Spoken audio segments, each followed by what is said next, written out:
Sudah 1 tahun lebih Indonesia bertempur melawan COVID-19. Namun, penambahan jumlah kasus COVID-19 di Indonesia masih belum bisa dikendalikan. Pada pertengahan Juni 2021, penambahan kasus COVID-19 melonjak mencapai 10.000 kasus setiap harinya. Menurut Menteri Kesehatan, Budi Gunadi Sadikin, penambahan kasus didominasi oleh varian baru, yaitu varian Delta.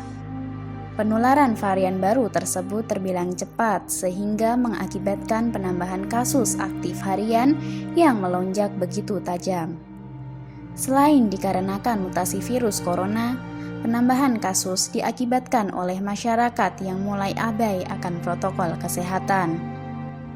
Lonjakan kasus COVID-19 mengakibatkan para nakes kewalahan untuk menerima dan merawat pasien. Kamar-kamar di rumah sakit dan fasilitas kesehatan lainnya sudah mulai dipenuhi pasien COVID-19. Bahkan, tidak sedikit pasien yang tidak kebagian kamar untuk perawatan.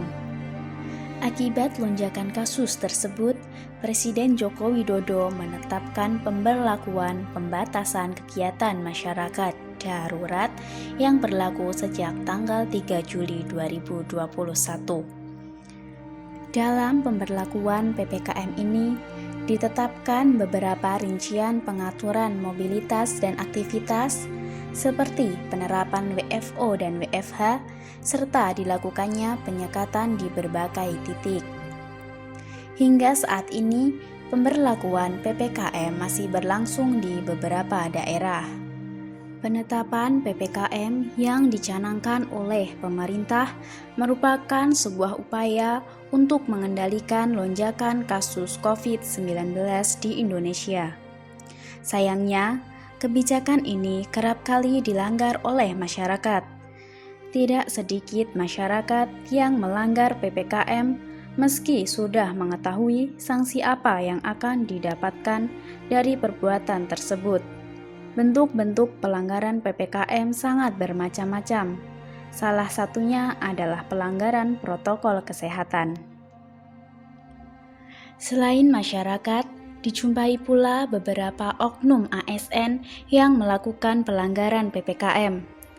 ASN yang seharusnya menjadi kepanjang tanganan pemerintah dalam menerapkan protokol kesehatan justru memberikan contoh yang berkebalikan. Pada awal Juli, beredar video yang merekam sejumlah petugas dinas perhubungan yang tengah berada di sebuah warung kopi dengan berkerumun dan mengabaikan social distancing.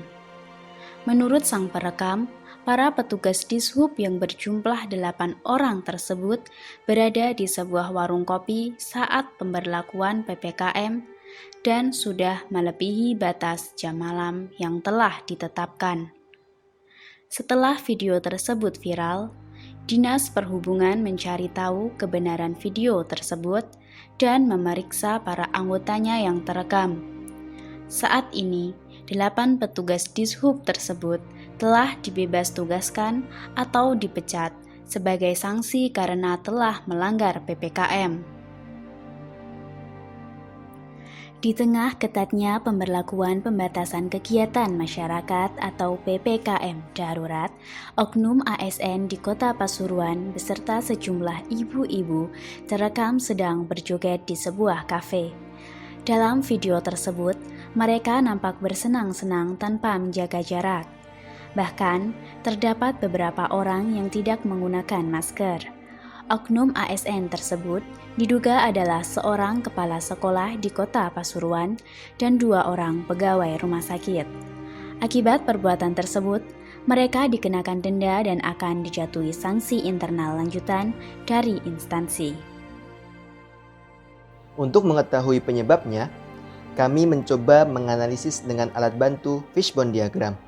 Fishbone diagram adalah diagram yang menunjukkan penyebab-penyebab dari sebuah event yang spesifik. Dalam fishbone diagram, kepala ikan menggambarkan event, yaitu pelanggaran PPKM oleh ASN. Setiap tulang ikan menggambarkan aspek penyebabnya. Pelanggaran PPKM disebabkan oleh 3 aspek. Aspek yang pertama yaitu individu. Orang cenderung melanggar PPKM karena telah merasa jenuh di rumah dengan waktu yang lama. Mereka tidak peduli akan lingkungan sekitar serta merasa aman tidak dihukum. Aspek yang kedua adalah aspek lingkungan. Banyak kerumunan yang tidak diusir menyebabkan orang cenderung untuk ikut-ikutan melanggar PPKM. Aspek yang ketiga adalah aspek sistem. Sistem yang buruk seperti kurang ketatnya pengawasan, penegakan hukum yang tidak konsisten, serta pos penyekatan yang kurang mencakup seluruh titik menjadi penyebab adanya pelanggaran PPKM oleh ASN. Pelanggaran PPKM oleh ASN tentu berakibat buruk. ASN sebagai pejabat publik seharusnya memberikan contoh yang baik kepada masyarakat, khususnya di saat pandemi ini. Tindakan para pelanggar ini tentu bertentangan dengan nilai-nilai dasar akuntabilitas, nasionalisme, etika publik, komitmen mutu, serta anti korupsi, atau yang biasa dikenal dengan ANEKA. Dari nilai akuntabilitas, para pelanggar tidak menaati peraturan yang ada. Mereka tidak bertanggung jawab terhadap dirinya sendiri, institusi yang mereka naungi, serta tentunya masyarakat. Kemudian, mereka juga melanggar nilai nasionalisme.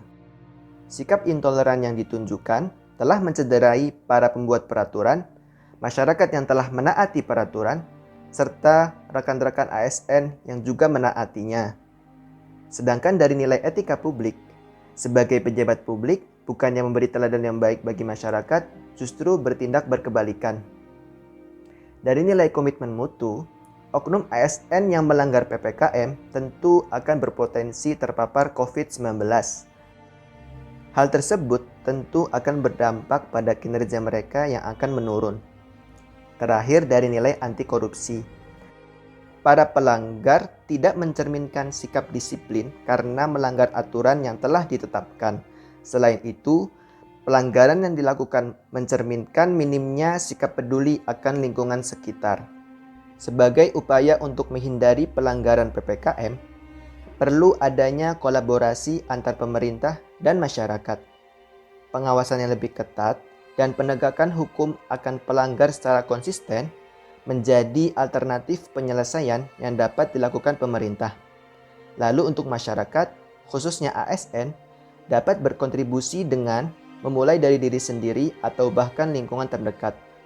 Kontrol diri, sadar diri, dan peduli menjadi kunci nyata yang dapat kita lakukan. Memang, ini bukan merupakan situasi yang mudah. Namun, menjadi tanggung jawab bersama untuk mengatasinya. Mari bergandeng tangan karena kita yakin dapat melaluinya.